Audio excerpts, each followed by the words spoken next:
Muchas gracias a todos, gracias por asistir a esta conferencia. Nos hace mucha ilusión organizar esta actividad en el marco de la exposición de Cayo Reisewitz en la Galería Joan Prats. Mostramos Recado da Mata, el título de la exposición.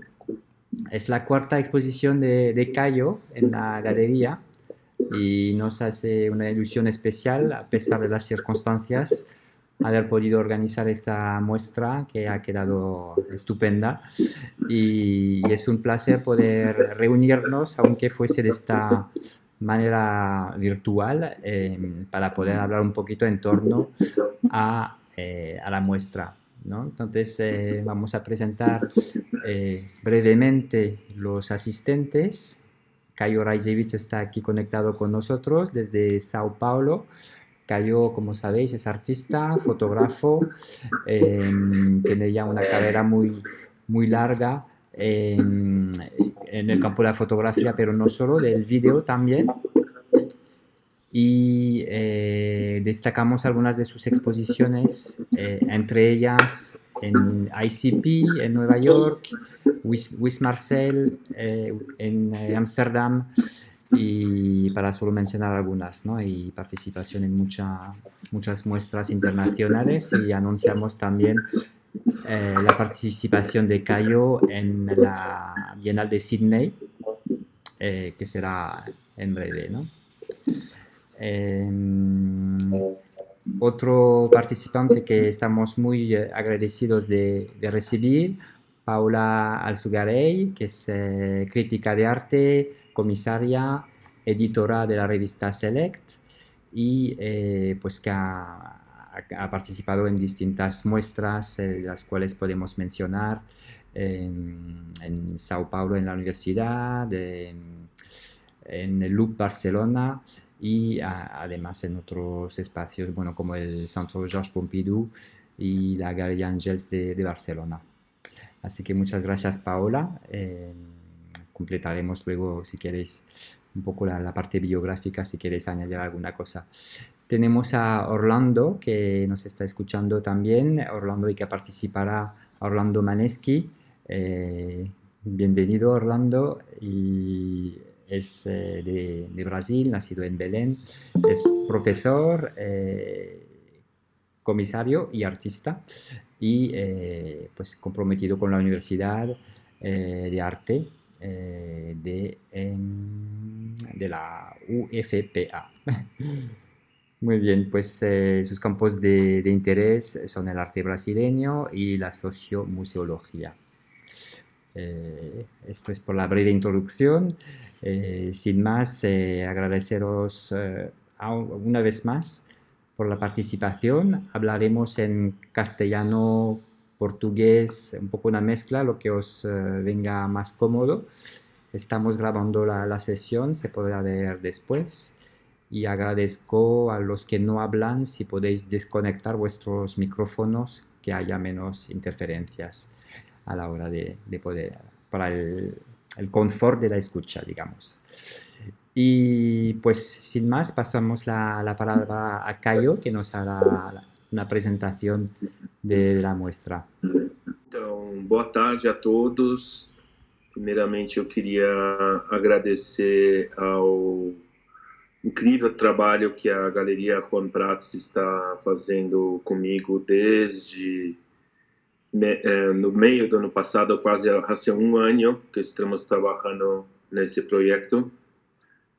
Iniciamos no projeto no período da pandemia, e na época que fui invitado e que concordamos em fazer, eu nunca imaginava que não seria possível estar em Barcelona para esse momento, e é a minha primeira exposição individual que eu faço sem a minha presença, então para mim é um momento muito especial. Eu queria agradecer todos da galeria.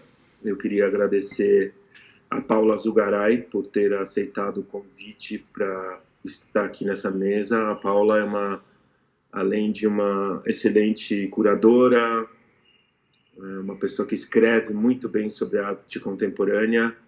Ela é uma amiga minha também. Ela já fez matérias minhas sobre meu trabalho há mais de 10 anos atrás, quando eu fiz a exposição Parece Verdade no Rio de Janeiro. Ela me convidou para participar de mostras muito especiais, entre elas a mostra do Cassino da Urca, uma mostra que nós trabalhamos desde o início juntos, quando ainda nada era possível. Foi realizada no cassino, nas ruínas de um cassino, do antigo Cassino da Urca. Foi um prazer participar desse projeto.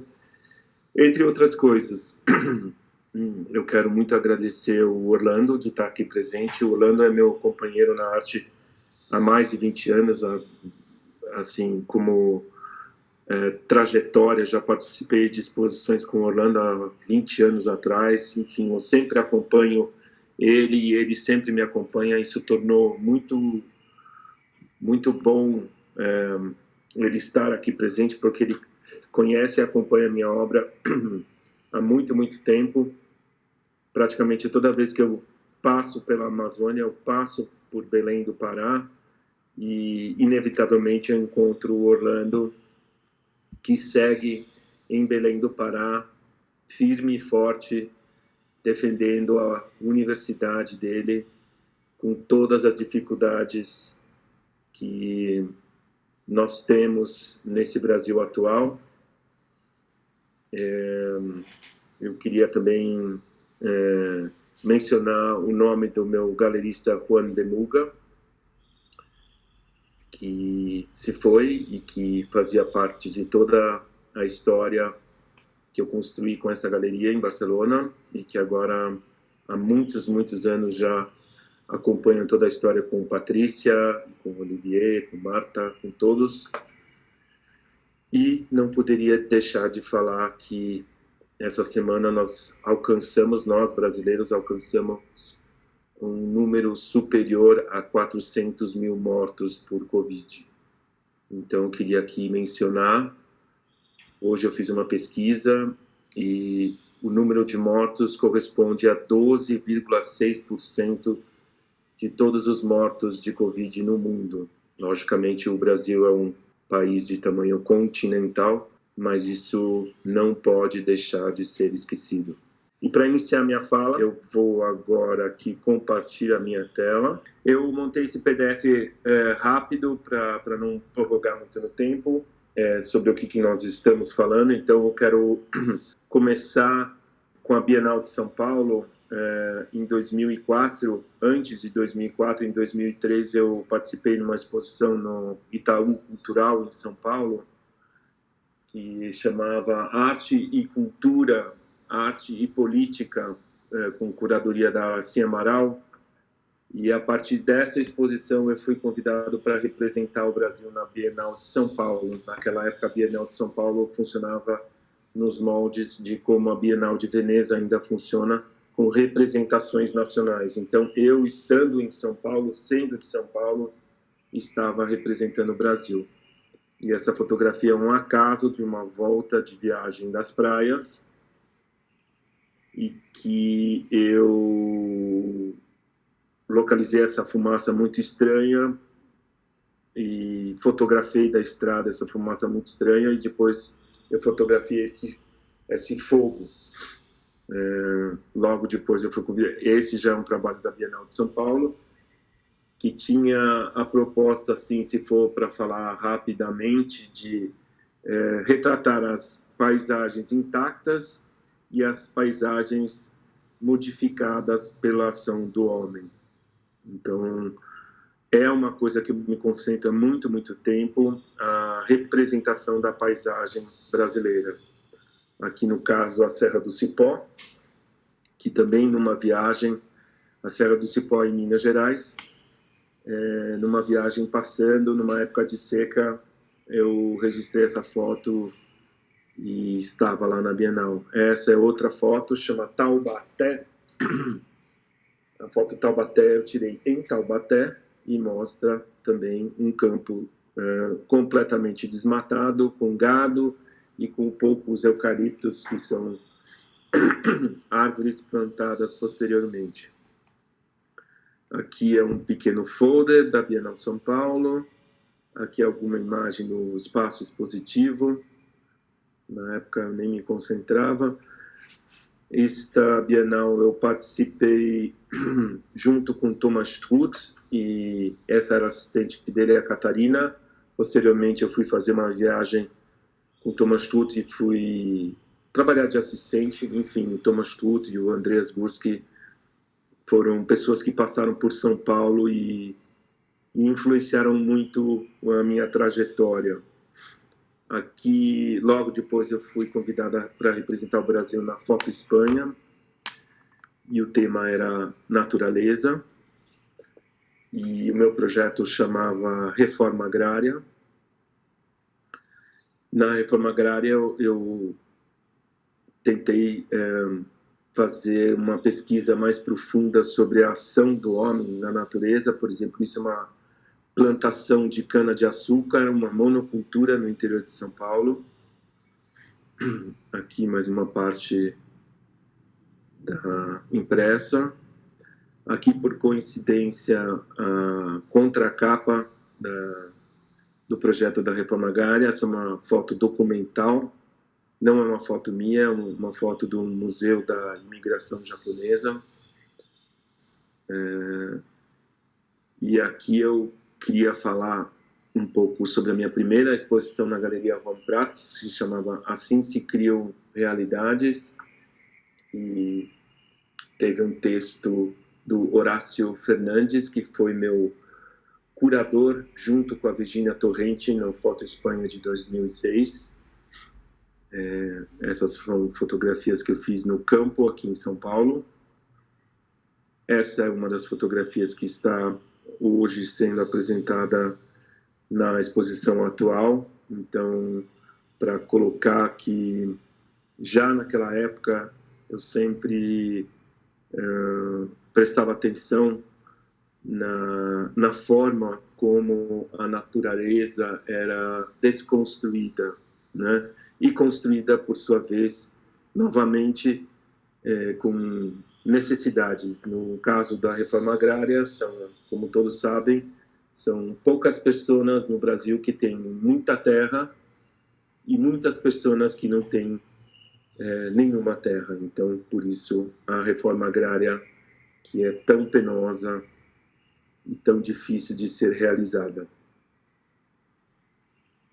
Esta é a contracapa do catálogo que fizemos na época da reforma agrária na Galeria Juan Prats, por isso que eu trouxe ela de volta, que é uma imagem do Museu da Imigração Japonesa,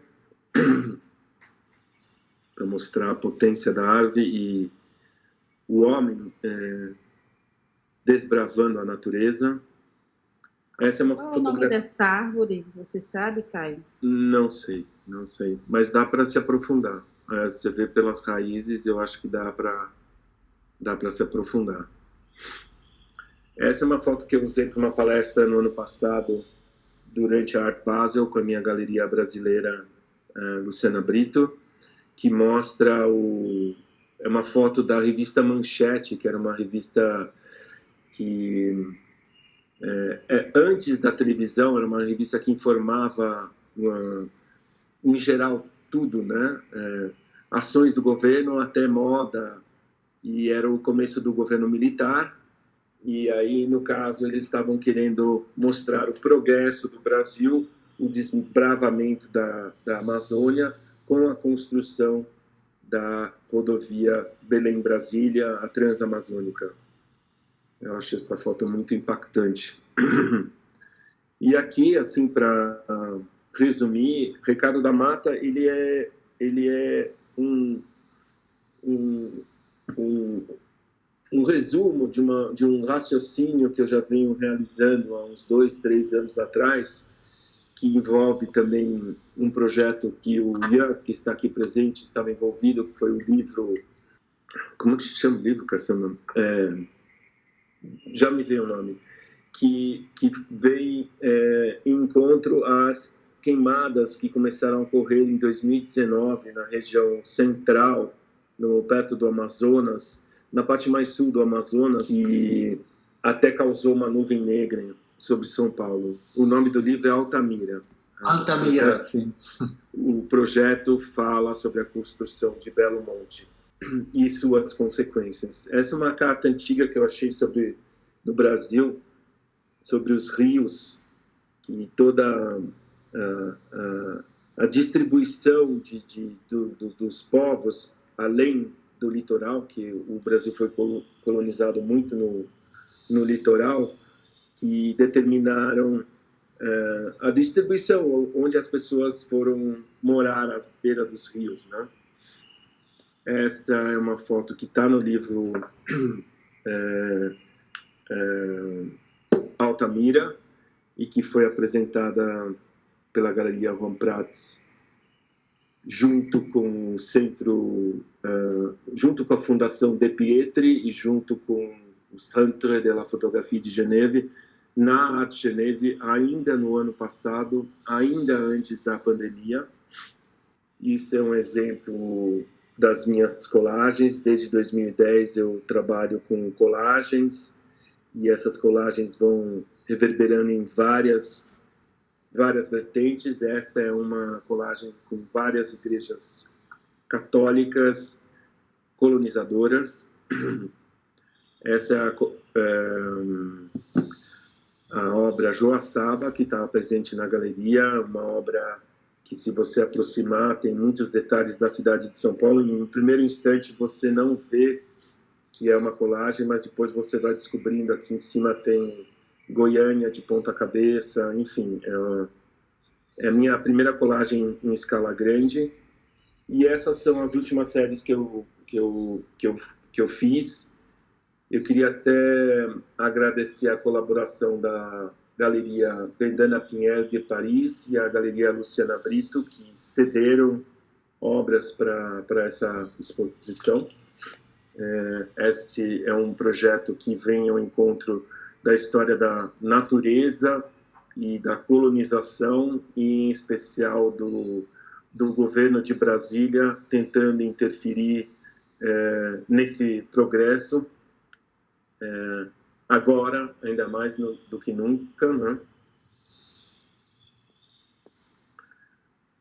E para acabar, essas duas novas imagens, essas duas novas obras que eu realizei no ano passado, em 2020, que são detalhes de fotografias encontradas da construção de Brasília com detalhes da floresta. Essa está sendo apresentada agora na galeria.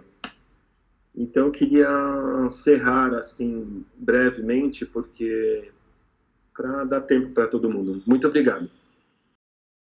Muy bien, muchas gracias a la Galería Joan Prats, muchas gracias a Caio. Es un placer siempre volver a su obra, y esta invitación pues es más una oportunidad de producir una mirada sobre su trabajo, que por cierto acompaño con bastante interés a tanto tiempo. Bueno, empiezo pues una lectura, espero ser breve y al final podremos interagir un poco. Cartografías, fotografías aéreas, imágenes de satélite, de archivos históricas y otros documentos forman parte del universo imaginario de Caio Hazelwitz. Su trabajo de campo como fotógrafo está informado por este vasto repertório de producción cultural e ideológica sobre espacios y paisajes. Así fue en Altamira, así fue en Jaraguá, así fue en Transposición, el proyecto sobre la obra de desplazamiento de las aguas del río San Francisco. El repertório de referências de la exposición Recado da Mata en la Galería Joan Prats de Barcelona comprende un mapa de incendios. En 2020, Brasil tuvo el mayor número de incendios en una década, aumentando un 15% en relación al año anterior. Implícito en este mapa de incendios, y como trasfondo de la investigación que Caio Hazelwitz viene realizando durante 2 décadas sobre la relación entre florestas y ciudades, hay un mapa de deforestación. En 2020, la deforestación en la Amazonia brasileña alcanzó su nivel más alto en 12 años y más del 95% es ilegal como resultado de la demanda mundial de carne de res, soja, oro y otras commodities.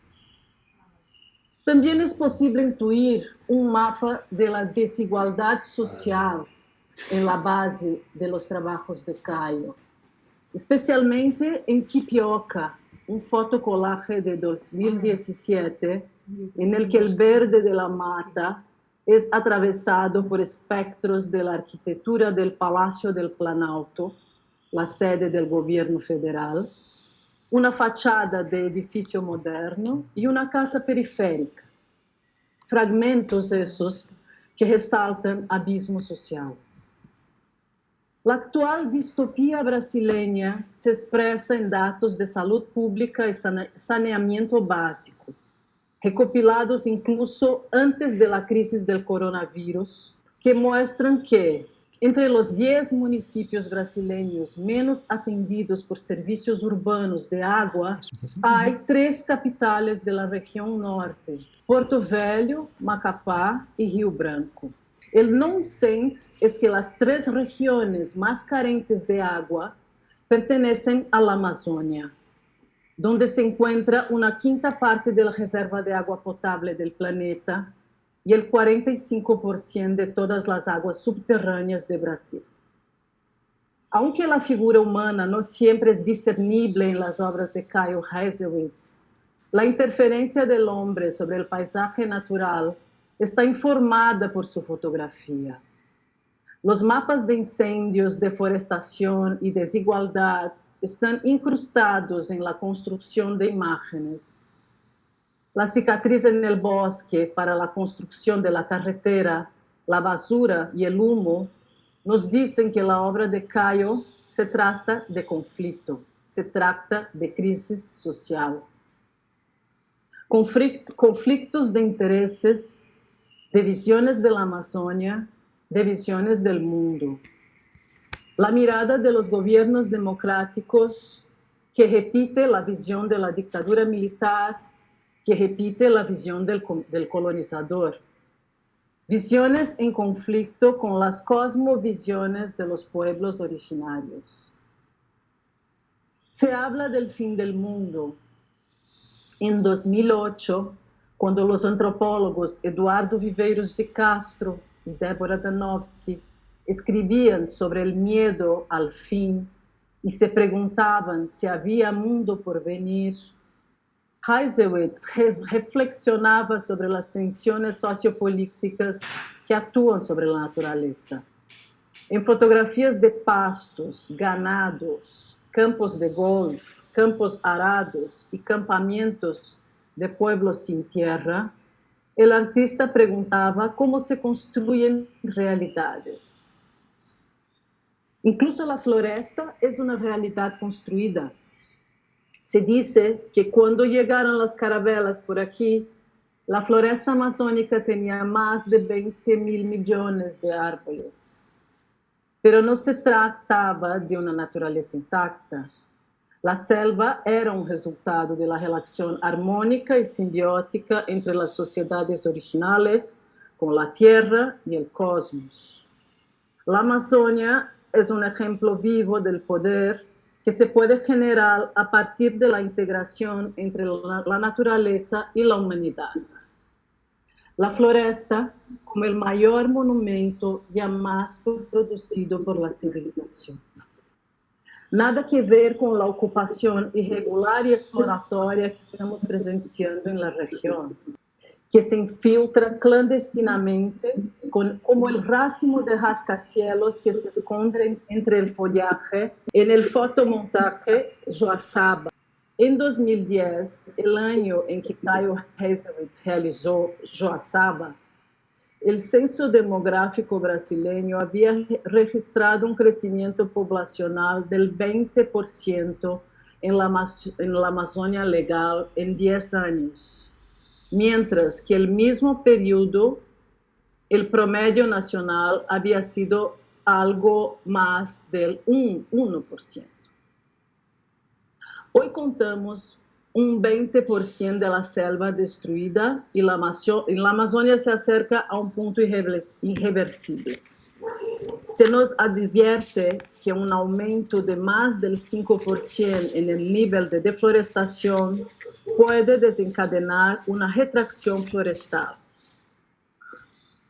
En un escenario de muerte regresiva en la cuenca del Amazonas, se liberaría a la atmósfera del planeta el equivalente a una década de gases de efecto invernadero.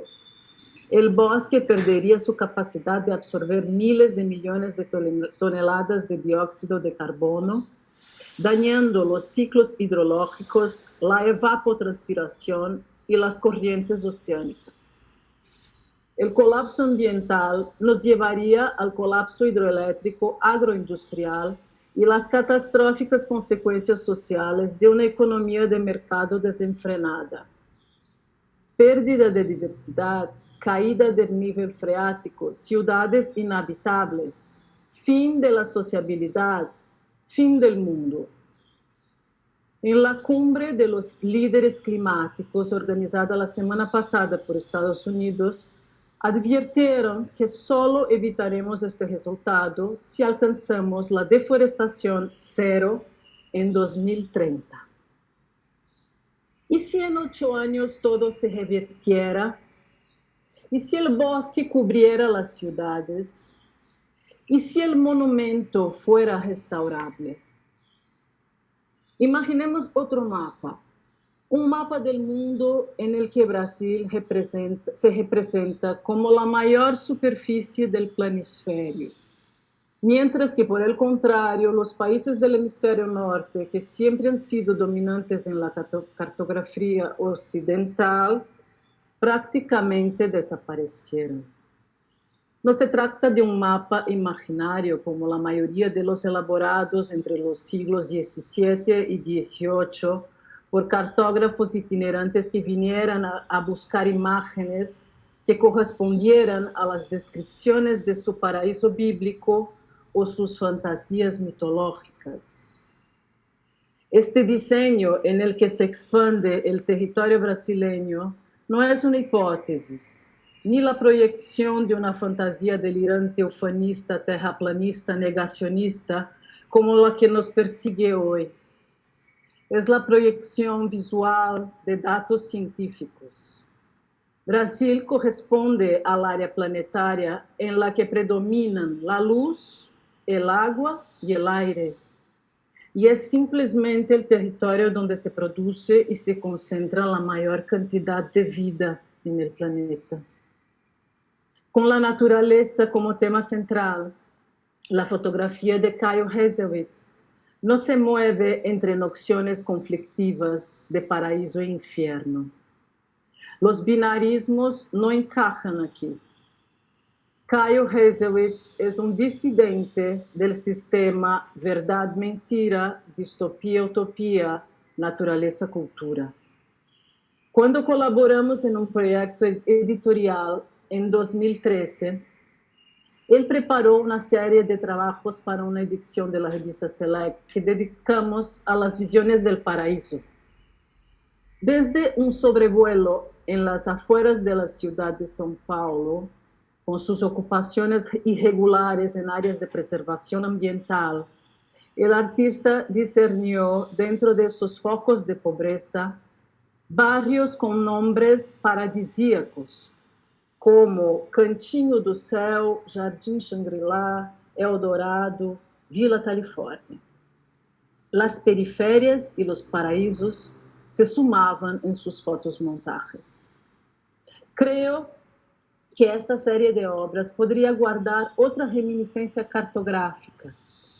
Los mapas europeos que en el siglo XVI trasladaron a Brasil el mito bíblico de los 4 ríos del paraíso, brazos de una fuente que se originaba en el Edén, el paraíso en la tierra.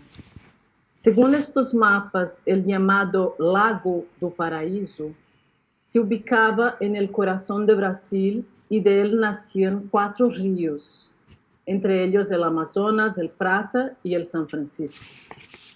Esta cartografía convirtió a Brasil en un mito geográfico, intercalado con la leyenda del Eldorado. El Gran Lago sí existió y más tarde fue llamado por los portugueses de Pantanal. Cuando en 1719 finalmente se encontró oro en Cuiabá, terminó allí un ciclo de 2 siglos de especulación y violencia. Pero el ciclo exploratorio permanece y se traslada aún hoy de mapa en mapa, de territorio en territorio en Brasil. Por todo eso, es que sitúo la obra de Caio Haselwitz en este gran campo de las cartografías. Y es sobre estos ciclos de destrucción y reinvención que la fotografía cartográfica de Caio Haselwitz nos informa. Muchas gracias. Hablar depois de Paula é quase impossível.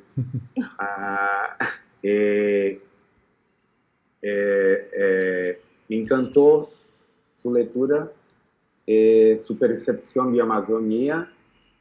Eu e Paula estivemos esses tempos falando sobre a Amazônia, falando sobre a produção de arte Amazônia.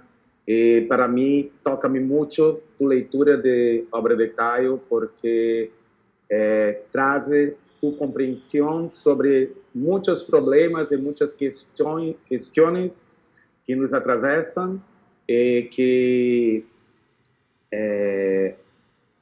com dados informacionais que eu não vou falar mais acá. Pero muitas graças, Paulo. Estou realmente muito emocionado com tu fala. Charla. Vou falar em portunhol. Para mim, agora é um prazer estar aqui na Galeria João Prates. Vou estar invitado por Caio, por Galeria, estar compartilhando com Paula esta charla. E Caio é um amigo muito querido, como falou antes. Nos conhecemos há mais de 20 anos, no Rumos do Itaú Cultural, e estar aqui com Paula, com toda essa força, esse vigor, essa coisa que Paula constrói com revista Select e outros projetos é muito importante. Eu não construí um texto, mas algumas pontuações, apontamentos que percebo em la produção de Caio. E não só em sua produção, mas em seu modo de estar e relacionar com a natureza e com o outro. E percebo que, para mim, a questão da condição humana é uma das questões mais importantes em seu trabalho. Apesar de seu trabalho, sua obra, não trazer a presença humana, a questão do antropoceno, com todo o impacto do território, está presente nas construções fotográficas e marréticas e revela a transformação sofrida sobre a natureza. E como o homem vem intervindo sobre o espaço.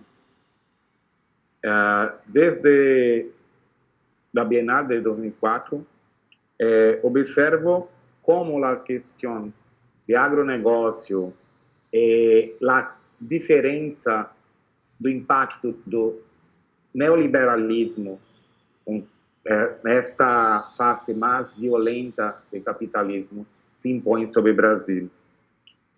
As florestas e o impacto, por vezes sutil na fotografia, traduzem sempre a questão climática, que se traduz por meio da fotografia como linguagem. É preciso destacar a opção de Caio pela fotografia como linguagem, uma vez que luz e corte são fundamentais para a construção da ideia de paisagem.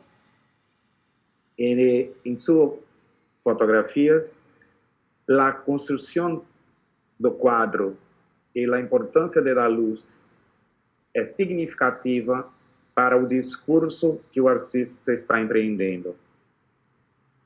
Passado e presente parecem acionar um contínuo na destruição que ocorre no Brasil desde a primeira derrubada da árvore de pau-brasil nos idos de 1500. Hoje, a Amazônia arde. Estamos queimando mais do que é conhecido, mais do que é divulgado. Os rios estão contaminados com mercúrio, as águas contaminadas de química.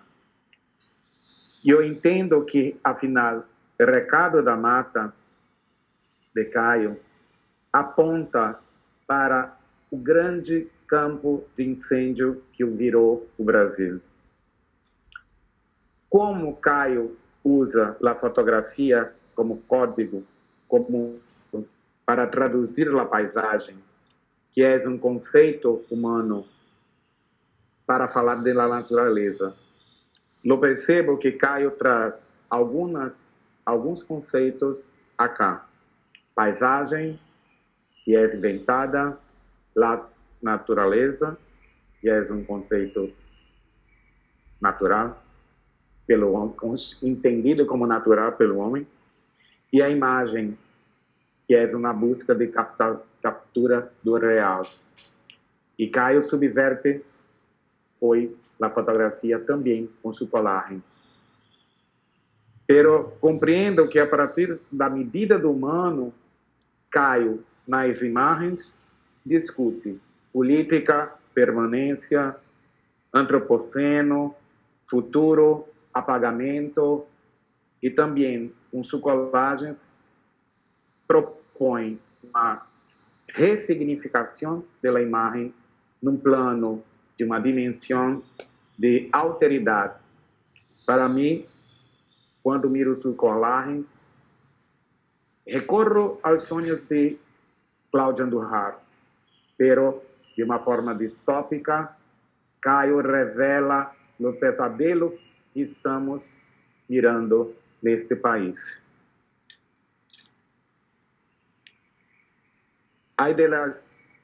O conceito de paisagem surge como uma idealização, pero como discutir natureza, consumo, destruição em Brasil por meio da fotografia silenciosa, sem a presença humana? Entendo que seu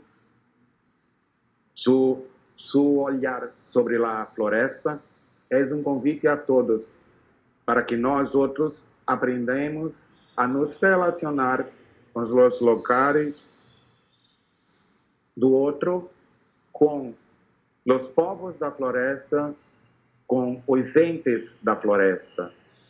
As plantas, os insetos, os animais, todos são um só. Caio me lembra que eu, que em minha infância passei em la Transamazônica e mirei sua construção, e eu me recordo que uma pessoa indígena que eu conheci falou-me que para entrar na floresta é necessário pedir licença. A obra de Caio nos lembra que temos que ter respeito e licença para entrar nos lugares, para entrar na floresta. Obrigado. Eu achei muito interessante a fala do Orlando também, com muitas afinidades com a minha visão, né? Muito bonita a ideia da dimensão de alteridade que há na fotografia do Caio, né? Então, Caio, eu queria te fazer uma pergunta. Posso fazer em português agora? Eu gostaria de ressaltar um outro aspecto importante do trabalho, que é a construção de realidades, né? E que muitas das suas fotos revelam aquele paradoxo em que algumas imagens, sem nenhum retoque, parecem construções, parecem manipulações, enquanto outras imagens em que você, de fato, intervém com fotocolagem, parecem uma realidade legítima, né? Então, os trabalhos, eles criam esses golpes de... enfim, que nos colocam em dúvida, né? Golpes de dúvidas, de incerteza sobre a realidade, né? Então, eu queria entender como você vê, como que esse teu jogo é atravessado hoje por essa, vamos dizer, máquina sofisticada, essa sofisticação absurda de mecanismos de falseamento da imagem e da verdade que a gente tem hoje nos meios de comunicação. Eu acho que você presenciou um importante momento, foi quando eu fiz essa exposição que se chamava Jaraguá, em que originalmente eu me baseei num heterônimo do Fernando Pessoa, que se chamava, um heterônimo inventado, que se chamava Joaquim Reis, e que fotografou São Paulo e o Pico do Jaraguá antes de serem construídas as antenas, em que eu inventava um personagem. Eu acho que essa coisa da invenção, ela é uma coisa, para mim, vem até desde o dadaísmo, assim, é uma coisa... Eu acho que o que o dadaísmo foi para então fotografia é o que a gente vive hoje em dia com esse excesso de mídia, assim. Nós temos uma possibilidade muito rápida de criar ou elaborar ou se comunicar com uma imagem fotográfica. Como artista trabalhando com a fotografia, no meu trabalho em especial, eu pego isso como um fio uma faca muito afiada, que para mim é muito importante, no sentido de estabelecer justamente essa relação que você fala, assim, não se sabe mais o que é verdade, o que não é verdade, o que foi fotografado por mim, o que não foi fotografado por mim. Então tem toda uma construção de uma nova realidade que, para mim, assim, só para concluir rápido essa pergunta, não faz mais importância. O que faz importância é o resultado geral. Eu trabalho num campo da construção da imagem, seja ela não manipulada, seja ela completamente manipulada, seja ela completamente manipulada que não parece manipulada, e seja ela que parece manipulada, mas não é manipulada, assim. Aí é que eu vivo, assim, aí é meu território, e eu acho que isso é uma parte muito importante do meu trabalho.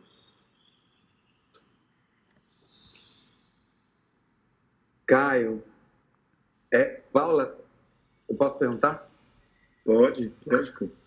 Caio, uma questão que sempre me interroga muito nas tuas vindas aqui para a Amazônia, nos nossos encontros, nas nossas conversas, e que me impactou muito quando eu vi o conjunto de imagens de Altamira, o projeto Altamira, como tu percebes essa eu vou fazer outra pergunta. Quando tu fazes algumas imagens, dentre as que tu mostraste, que tem a mediação humana, que tem intervenção humana, você tem essa construção imagética, é uma interpretação de uma paisagem. quando você se depara com uma floresta amazônica, né, com uma selva fechada, e os pontos de fuga não existem, né, que você tem uma situação mais adensada de vegetação, né, como é que ressoa para ti entrar nessa floresta? Né, que é uma floresta mais fechada, mais compactada. E que era aquilo que a gente tinha conversado, né, ao telefone, que eu falei da questão do pedir licença, de como saber entrar na floresta. Né? Porque a Amazônia ela tinha, né, antes desses incêndios todos, ela tinha uma densidade muito grande. Tu chegaste a fotografar em lugares, adentrar lugares que tinham uma vegetação muito densa. Né? Eu queria saber como é que, para Caio, essa relação com essa floresta densa ressoa em relação a um espaço daqueles com uma pequena casa de um acampamento, um grande pasto com gado. Te pergunto isso por quê? Porque essas tuas colagens mais recentes, né, que tu vais colocar Brasília e a floresta, que eu associo aos sonhos do Andujá, claro que são coisas completamente diferentes, mas distopicamente eu percebo assim, o impacto disso para ti, essa reverberação da política na paisagem, na natureza, não na paisagem, na natureza. Eu queria te perguntar, nessa situação, como é que é para ti entrar na floresta e hoje ecoar isso olhando para Brasília? Eu não sei se eu confundi muito a pergunta. Não. Eu vou te responder em duas partes. A primeira é que na exposição que está acontecendo agora na galeria, tem uma obra nova que se chama Ambé.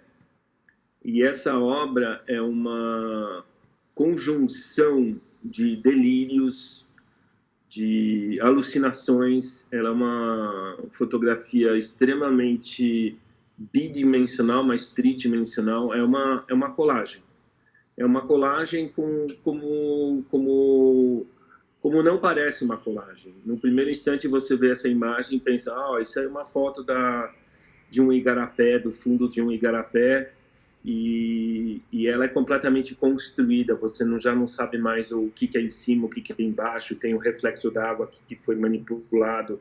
Ela é um trabalho que eu acho que demorei 2 anos para conceber, e ela é o resultado assim de muita reflexão nesse sentido. E aí eu acho que vai mais para a parte do Capenau ou do Krenak, que quando eles descrevem a importância do sonho dentro da cultura deles, né? Eu nunca tive a oportunidade de me aprofundar na natureza, assim como Viveiros de Castro ou como a própria Andujá. Tinha isso muito como planejamento, mas agora com a Covid tudo se distanciou.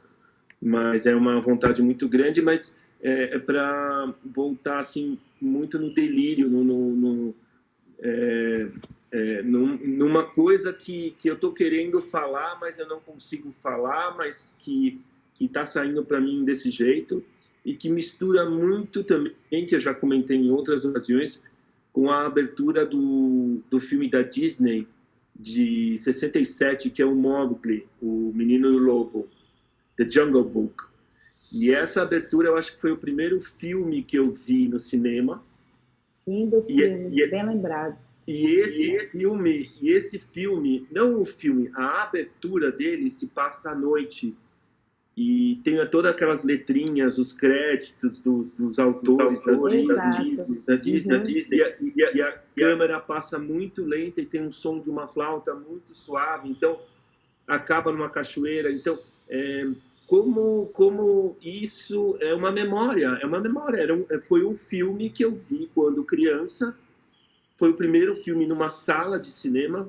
Oxalá que nós entremos numa sala de cinema num futuro melhor, mas me impressionou tanto que é muito importante como essas memórias vão se cristalizando e vão ficando dentro de você. Eu quero fazer muito isso. Isso é muito importante para mim. Isso é assim assim é a forma como eu consigo me expressar sobre esse assunto, né? E com Brasília ocorre para mim também uma, como é que eu posso falar, uma admiração, uma utopia, essa utopia de Brasília, essa utopia do modernismo, essa utopia do modernismo brasileiro junto ao tropical, para mim muito importante também. Então, nesse sentido, eu volto para como o sistema foi construído, né? Nós sabemos que muitas pessoas que trabalham no governo têm todos os seus benefícios muito bem controlados e reajustados e privilegiados, enquanto que sobra super pouco dinheiro para a educação, para cuidar do meio ambiente, para comida, né? Isso acaba gerando até um programa que vai dar alimento para as pessoas, né? Então, eu vejo nessa utopia brasiliana, brasílica, tem até nome de carro, já deram nome de carro para essa utopia, né? Já construíram um carro, né? Eu vi outro dia uma propaganda da Brasília, o carro Brasília, andando na Transamazônica, como se fosse um super carro. Então, mistura tudo isso, e eu acho que é muito importante para a minha obra estar constantemente falando disso, né? Não é meramente uma beleza de uma paisagem. Lógico que eu tenho essa herança da paisagem até pela minha educação, pela influência do romantismo alemão, pelos viajantes que vieram aqui para o Brasil e retrataram o tropical como uma forma de registro, não como uma forma de arte, né? Todos esses viajantes que vieram para cá. Também, né, Caio? O quê? Exótico. O exótico, tudo, né? Então, tudo isso é uma mistura desse alimento, ou, de uma certa forma, Orlando, eu acho que também é um delírio, sabe? É uma coisa assim. Hoje, quando eu começo a pensar na natureza, eu penso delirando, assim. Eu faço um esforço muito, muito grande para não acompanhar a mídia, para não estar escutando todo dia o quão mal cuidado o nosso meio ambiente brasileiro e mundial, né? Eu gostaria de fazer uma pergunta também ao Caio. Boa tarde a todos, boa tarde, professor Manesco, boa tarde, Paula, parabéns, gostei muito do seu texto. A pergunta é sobre as suas expedições, qual foi a mais difícil para ti, para chegar nesse local, para fotografar, para editar, e também sobre tecnologia. Tu já usaste drones para fazer esses tipos de imagens que tu queres e colagem com esse tipo de tecnologia, drone? Obrigado, né, Fernanda? O meu acesso mais difícil, acho que foi na primeira viagem que eu fiz para Altamira, porque já era difícil para caramba o acesso, porque todos os voos estavam comprados pelos consórcios, pelas construtoras. Então, o voo de Belém para Altamira custava que nem São Paulo, Nova York, para vocês terem uma ideia. Então, já lá começava toda a roubalheira.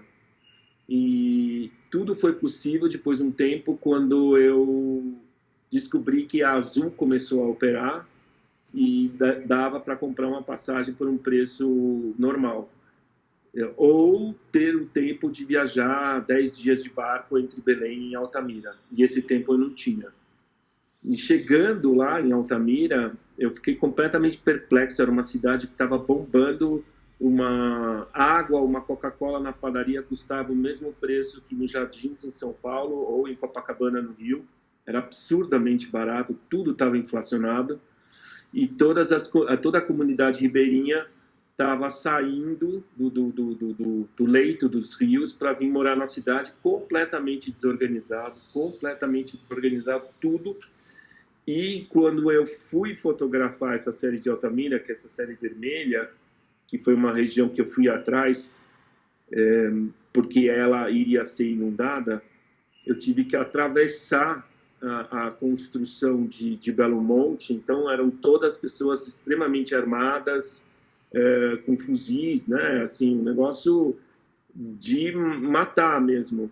E não só de matar nesse sentido, como já existiam matadores na cidade, né? Ou pessoa que nem um Velho Oeste, né? Pessoa que olha para tua cara, não vai para a cara, vai lá para um cara do lado e fala, manda matar esse aí. Então essa eu acho que foi a mais difícil, assim, né? E câmeras, drones, sei lá, eu uso tudo. Eu comecei tudo com analógico, continuo com analógico, mas também faço digital. Não tenho drone, mas eu gosto muito do drone. Eu acabei de descobrir uma coisa super legal com meu amigo Fábio Lima, que uma das fotografias que eu tinha mais gostado ultimamente no Netflix, nessas séries do Netflix, foi exatamente a fotografia da série The Crown, da Rainha da Inglaterra, e tem uns takes aéreos de quando eles saem para o interior de trem e tudo, né? Corresponde muito a essa vontade minha de realizar um registro de uma paisagem, esse romantismo e tudo mais, e descobrimos que o fotógrafo é um brasileiro, muito legal. Então eu fiquei bem feliz de saber isso, que o fotógrafo da série The Crown é um brasileiro, o diretor de fotografia. Mas, então, muito drone, assim... É o Adriano Goldman. Boa, Paula, obrigado. E, então, adoro drone. Eu tenho agora um projeto que eu quero usar um drone, mas isso aí, a tecnologia, para mim, não é um caminho. Para mim, o que eu faço é dizer alguma coisa. Então, não importa como uma colagem, com papel, com uma foto analógica ou digital, é o que eu vou dizer. Eu gosto muito do título da minha primeira exposição na Galeria Van Prats, que se chama Assim se criam realidades. Não sei se eu sabia mais a... Eu não tenho uma pergunta, mas tenho um comentário sobre a resposta que o Caio deu à pergunta do Orlando, que revelou aí, né, uma série de camadas da fotografia, né? Quer dizer, que realmente por trás da paisagem, da questão da paisagem, tem, vamos dizer, uma dimensão mnemônica, né? Que é aquela dimensão da memória mesmo, e que todas essas camadas de cultura, né? E acaba fazendo da fotografia uma espécie de uma alegoria do nosso tempo, uma alegoria do nosso país, de certa forma. Eu queria complementar a fala da Paula, porque assim, concordo com ela e acho que também tem esse dado, né, de como tu consegue traduzir essa distopia que a gente vive, né, aqui nesse país, que ninguém consegue entender. A gente fala para os amigos de fora e as pessoas não entendem a dimensão de complexidade que a gente enfrenta aqui no Brasil, mas para mim sempre foi muito significativo a beleza, e aí que tu revelas, né, toda essa questão da formação, da imagem, da paisagem romântica, claro que eu via isso, por isso que eu fui perguntar sobre natureza e paisagem para ti, mas ao mesmo tempo, se tu revelas essa distopia, ao mesmo tempo eu acho que realmente eu insisto nisso. Claro que completamente não é a mesma experiência da Andujá com os Yanomamis lá, 7 anos vivendo, tarará, tarará, mas tu consegues revelar nessas imagens, dessas colagens, especialmente de Brasília, e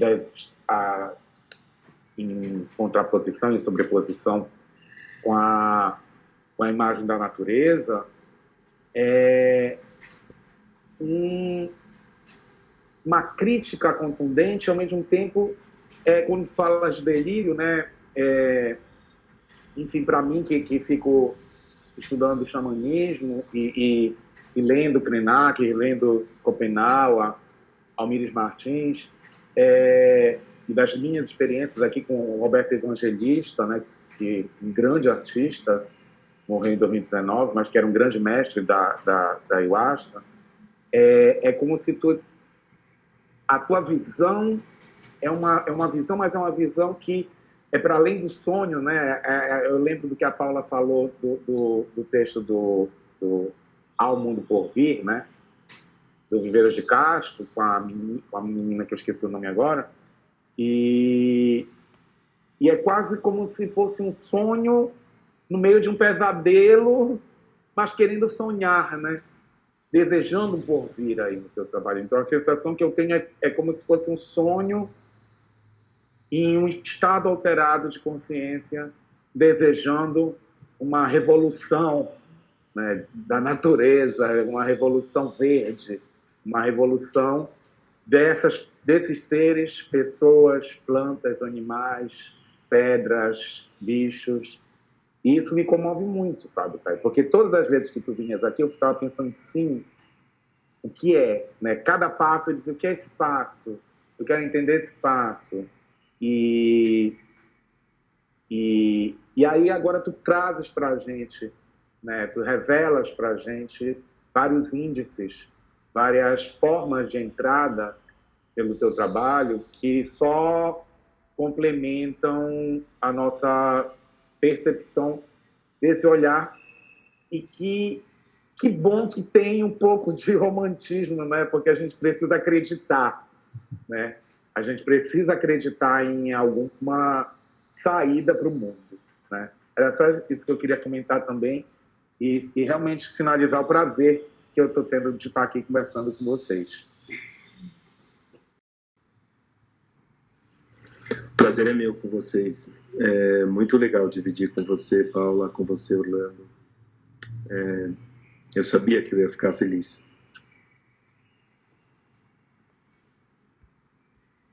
É uma luzinha que a gente agora está carregando entre a gente nesse momento, nesse Brasil. E aí é isso. Fico muito feliz que a gente não ficou politizando o tempo inteiro, que foi o combinado, né? E nem adianta. E é seguir em frente, fazendo o nosso trabalho, dividindo. Um prazer dividir com vocês. Queria aqui também agradecer a Verônica, que participou com o texto, foi super legal dividir com ela. E muito especial.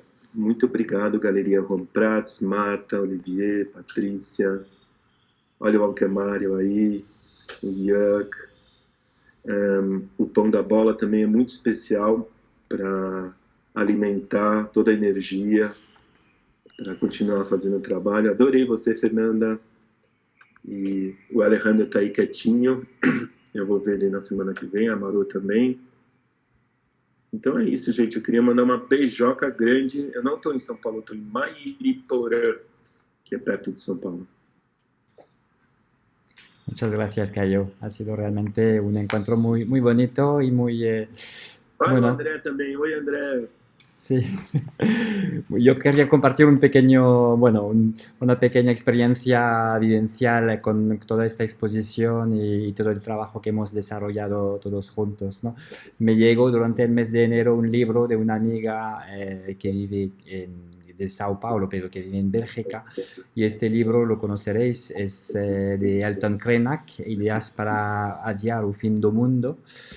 Me llegó en versión francesa y una noche que estaba leyendo la parte de los sueños me pareció muy bonita, y al día siguiente recibí un mail tuyo, Caio, de este mismo trozo que había leído el día anterior. Entonces teníamos como una conexión chamánica en esta exposición que ha hecho que todo ha salido de manera muy mágica, yo creo también.